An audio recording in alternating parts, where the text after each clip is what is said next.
Hi everyone, I am Jessica. Welcome back to my channel. Today is the second day of the 2024 Scrappy Sampler. Let's get started on our block. Today's block is fairly simple. We're just using half square triangles to make pinwheels. We're going to need 8 triangles of one color, 8 triangles of another color, and then 16 white triangles. I prefer to make the one at a time half square triangle method. That means that when I cut my squares out, I cut on the diagonal, and that gives me triangles instead of working with a square. The reason why I prefer this method is I like to use my 1/4 inch foot. And this just makes it so easy to do that. So what I do is I take one of my triangles and I start by matching this corner. And then once I have it matched, I just put my finger on it and hold it. And then I match up this side and this side. And once they're matched, I make sure this side is matching. Then I can just start sewing using my 1/4 inch foot. And these half square triangles, they are cut to size. So that means that after you finish sewing these, you do not need to trim them down with the roller and the rotary cutter. So I love this because I cut the triangle, I make sure I'm very exact when I'm cutting, and then I can just chain piece these through with my 1/4 inch foot. And at the end of this, I'll have perfectly sized half square triangles that don't need to be trimmed, and I can just go ahead and use those in my block. That's why this is my favorite method. So you can chain piece all 16 of your half square triangles. I have some already made, so I just have the 4 here. And then just cut the thread that joins them. And then these, now typically I don't press when I'm making my blocks. I just finger press like this. I don't press with an iron. So I would press this open. And then if I come over here, and I just hold it flat with my thumb and trim this off. This is the only thing you have to do to these half square triangles before you use them, because those little overhangs will get in the way. So now once the overhangs are trimmed, this is ready to be used in your block. So you'll just do that with all 16 of the half square triangles that you made. And sometimes, like I said, I don't typically press, but sometimes when I'm making a lot of half square triangles for one block, I do press, just for the simple fact that it's easier to trim these little overhangs with a pressed edge. So if I have these 3 here, I can just come right up to it, trim these. Oh, I missed one. There we go. And trim these, and then these are ready to be used. So occasionally, if I have a block that has a lot of half square triangles, or even a quilt that has a lot of half square triangles, I'll press just to make the trimming easier. But I find that you definitely don't need to press these units. You could if you want. Be very careful if you're pressing them. Be very careful about warping them. I find a lot of the warping that happens in half square triangles and flying geese and units like that occur when they're pressed. So if you're struggling with your units not being exactly what they are, try finger pressing instead of iron pressing while you're making the block. Save the actual pressing block, the iron pressing, until the end. And once the block is assembled, sometimes I even wait till my whole quilt top is assembled before I press it. So once you have your units made, you can choose to press them with an iron or not, and then you just trim these little overhangs, and then we'll start assembling this block. So here I have my whole stack of half square triangles, and we're just going to start assembling. The way I plan for this block to be assembled is you just sew the half square triangles into rows, and then you sew the rows together to make the block instead of making the separate pinwheels. I find this way to be easier, but you can do whatever you like. So if you are going to just sew rows, you'll want to just lay your pieces out referencing the pattern and make sure they are correct. Sew your row together and then sew the rows into the block. I love assembling my stuff in a grid, so I do the first 2 columns together, which I can lay out here so you can see. So what I'll do is I'll sew these 2 units, these 2, and I'm going to keep going to assemble the first 2 columns. I put one half square triangle on top of the other. Just a note that these diagonals are going to nest together, so you can feel with your finger that they're laying correctly. And then we'll sew this together. and we're going to continue through that column. And I just like to really give this a good feel with my fingers to feel that they're nesting. That is my biggest, I would say, tip that has impacted my piecing. So, okay, so say I was gonna pin this. I'd put these two together. I'd pin them, however, if I want to pin a diagonal.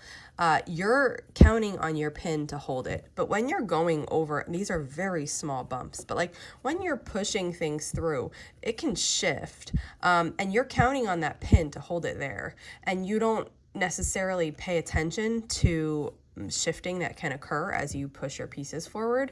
But when I don't pin, I rely on my fingers to tell me what's right and what's wrong, and that's what I have found so accurate. So for example, these two pieces sit to each other like this, and one's gonna go on top. Now I encourage you to just put them right next to each other so that those seams are perfectly nesting, and feel what it feels like. It's gonna just sit perfect, and you can tell right here, just with my finger on top, I can tell that's nesting. Now that might take practice for you, but you absolutely can. Then take one side and overlap it. Like, this is a dramatic overlap, but you just want to feel what 4 seams feels like. So I can say, maybe this is nesting perfectly, but then this one side shifts and it's up. Oh, I can tell with my finger, this is too thick. Something's wrong there. And then take it the other way and space it. So you can feel, see that you can tell, you can see that because of the orange, but feel the difference when they're not next to each other. You can feel a valley that shouldn't be there. And I find that really paying attention to that with your fingers, just by touching, just by doing this, I know if those seams are correct. So that's one thing that like I have developed over time that really makes my piecing accurate. I can know just by touching this, is this seam correct? And I'm touching it from the back side, and I don't have to be looking. I can know that this is correct. So I purposely developed that sense to really help my piecing be accurate. Instead of relying on a pin, I just rely on myself. And it really works wonderfully for me. Now, if you prefer to still use pins, that's totally up to you. This is what works for me. And I have just found this to be like so accurate. I can tell exactly when my seams are right and when they're not. And even just by putting this half square triangle on here, I can feel across the whole line and know, yeah, my seams are good there. So that's something I purposely cultivate as I learn this, and that's one of the reasons that I don't need to use pins, because I feel it and I know. And basically now we just continue. I'm referencing, I have the pattern here to my left, and I'm referencing the pattern as I go to make sure I'm not twisting one of these half square triangles in the wrong direction, because that's so very easy to do. So I'm just checking every step of the way. When I open this up now, I just add the 4th column. So when I open this up, I'm checking up, down, up, and then I'm making sure all my pieces are actually correct. And another way that you'll kind of know specifically for this block is if there's a spot where your seams aren't nesting the correct way, like your diagonal seams aren't nesting, that probably means you have something turned, because in this block, all of the diagonal seams nest with each other to form these pinwheels. And so now I have sewn together column 1, 2, 3. I'm adding 4. I have 2 more pieces of 4 left. Then I will have my block kind of sewn together in rows, similar to if you just sewed the rows. They'll be hooked with strings, and then I'll just turn it the other way and start sewing. I like doing it this way because it holds everything together in the position. Now, when I'm making like a small block like this, it wouldn't necessarily matter because I'm just going to do it in one sitting. But I do this for quilts, I do this for everything, and it just holds it all together so that nothing gets out of place if you have to step away. Now that I have it here, this is actually the direction of the block, but I'm turning it sideways to just sew these seams. For The rest of the seams, you can probably, the easiest way is to just push one row all one direction, the other row another way, then back and then back. You could alternate if you want. Really, you can do whatever you want here. And this is bulky, so if you want to push your seams open, you can push your seams open instead.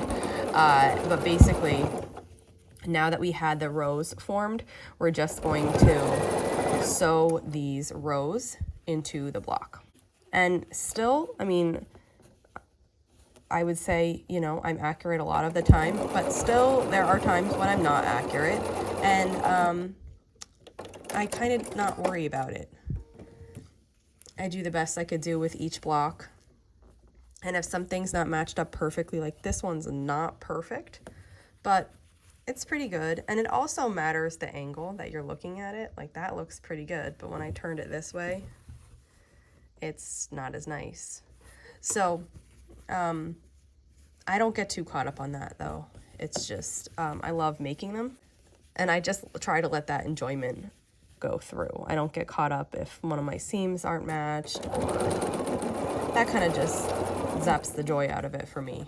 So I just, you know, whatever it is, it is. I'll just sew that across, and this block is finished. So you could press this now if you'd like. You could press the seams open, you can press them to one side, just whatever works for you. And that's all for this block. That wraps it up for today. Here is our block. If you have any questions on making this, just let me know and I'll be sure to help you out. I'll see you back here tomorrow for block 3. Thanks for following along.